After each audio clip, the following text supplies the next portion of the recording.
¿Qué tal? En este video les hablaré sobre la carga nuclear efectiva, lo que abreviamos como ZEFF, y vemos ahí en el dibujo la representación de la atracción que ejerce el núcleo sobre los electrones, especialmente sobre el último electrón.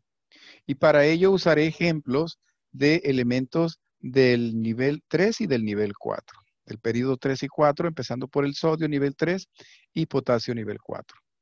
Entonces empezamos con el sodio, número atómico 11, lo que significa el número de protones, el número de cargas positivas en el núcleo. E igualmente, por neutralidad decimos que tiene 11 electrones que vamos a representar aquí con la configuración. Es decir, acomodamos los primeros dos electrones en el primer nivel, orbital S o 1s, luego acomodamos 8 electrones en el segundo nivel sobre orbitales S y P, y al final nos queda el 11º electrón sobre el orbital 3s, que en este caso estaré representando con azul. En ese sentido decimos que la carga nuclear efectiva determinada para el último electrón es el efecto del núcleo con respecto a cuántas cargas positivas ejercen atracción sobre el último electrón. Para ello vamos a hablar del apantallamiento, es decir, la protección que tienen los electrones internos, inclusive los electrones externos que acompañan a ese último electrón, dándole un valor de apantallamiento a los electrones internos aquí en rojo de la unidad 1.0 y para los electrones que acompañan al último electrón en el nivel más externo de 0.5. De tal manera que la fórmula de carga efectiva, de carga nuclear efectiva, es Z número atómico menos el apantallamiento. Entonces decimos que tenemos una carga nuclear o número atómico de 11 protones, 11 positivas, menos el apantallamiento. Para cada uno de esos 10 electrones le asignamos un valor de 1, más el apantallamiento de electrones externos que acompañan al electrón número 11, que en este caso no hay, le damos el valor de 0. Es decir, al hacer la operación de resta nos da una carga efectiva de 1, lo que significa que el efecto es de un protón sobre un electrón. Y eso nos da una idea del comportamiento del radio atómico, por ejemplo. Si nosotros hacemos la comparación en el mismo nivel y nos vamos al elemento aluminio, por ejemplo, que incrementamos ahí un número atómico de 13, un total de 2 protones y 2 electrones, decimos, para la configuración electrónica del aluminio, acomodamos igualmente 2 electrones en el primer nivel, 8 electrones en el segundo nivel, y para completar los 13 tenemos que acomodar 3 electrones en el último nivel, que aquí están representados en azul. Ahora decimos que esa carga nuclear efectiva está determinada para el electrón número 13. De tal manera que en el último nivel, el nivel 3, hay 2 electrones externos con una capacidad de apantallamiento de 0.5. Es decir, al sustituir los valores para el cálculo de la carga nuclear efectiva, decimos el número atómico 13, el número positivas en el núcleo, menos el apantallamiento de los electrones internos, que son 10, aparecen en rojo, y a eso le vamos a sumar el apantallamiento del electrón número 11 y 12, que en total nos daría la unidad. 0.5 para el electrón 11, 0.5 para el electrón número 12. Y entonces sumamos el apantallamiento de esos 10 electrones más esos 2 electrones externos, que al final nos da una carga efectiva de 2. Es decir, el último electrón está sufriendo un efecto de atracción por 2 protones. Es decir, eso hace que esos electrones externos se aproximen más hacia el núcleo y por lo tanto el radio atómico disminuye. Para comparar todavía en el mismo periodo usaremos como ejemplo el cloro, número atómico 17. En la configuración del cloro tenemos los 2 electrones del primer nivel, los 8 electrones del segundo nivel y un total de 7 al final.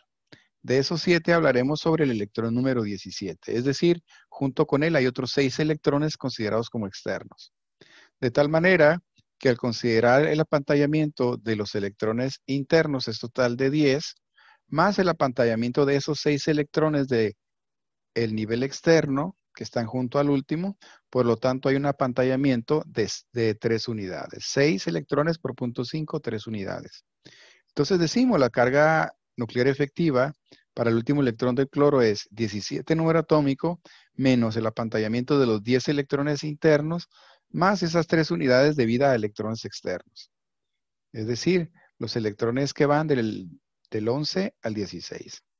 De tal manera que la carga nuclear efectiva para ese último electrón es de 4, equivalente a 4 protones que están atrayendo a ese último electrón. De esta manera decimos que el cloro tiene todavía un radio atómico menor. Y en esta propiedad periódica asociada a la carga nuclear efectiva decimos que cuando nosotros recorremos un periodo de izquierda a derecha, el radio atómico disminuye. O viceversa, cuando nosotros nos vamos hacia la izquierda, decimos que el radio atómico aumenta. Cabe mencionar que ese valor de apantallamiento para electrones externos es arbitrario, simplemente para comparar el comportamiento de la carga nuclear efectiva. Ahora, decíamos que la carga nuclear efectiva sobre el último electrón del sodio era de 1. ¿Qué pasaría si comparamos dos elementos de una misma columna o de un mismo grupo, en este caso, grupo 1A? Entonces decimos, para el sodio es 1. ¿Qué pasaría si usamos como ejemplo el potasio, número atómico 19? Cuando nosotros hacemos la configuración del potasio, tenemos 2 electrones en el primer nivel, los 8 electrones en el segundo. Se llena todavía el tercer nivel con 8 electrones y nos queda al final el electrón número 19. Es decir, ese electrón que aparece ahí al final de color azul.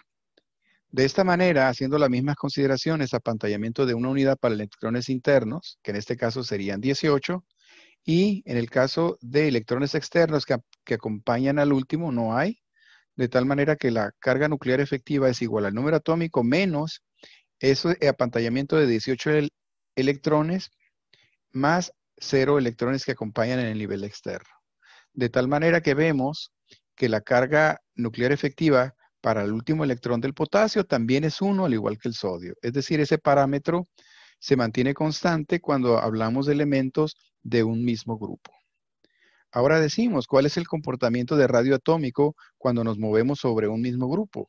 Debido a que estamos agregando más electrones, el radio aumenta o el volumen atómico aumenta, simplemente por el hecho de estar agregando más capas o más electrones, aunque la carga nuclear efectiva siga constante. Pues espero que con esta explicación les quede claro el concepto de carga nuclear. Espero haberlos apoyado con esta explicación. Hasta pronto.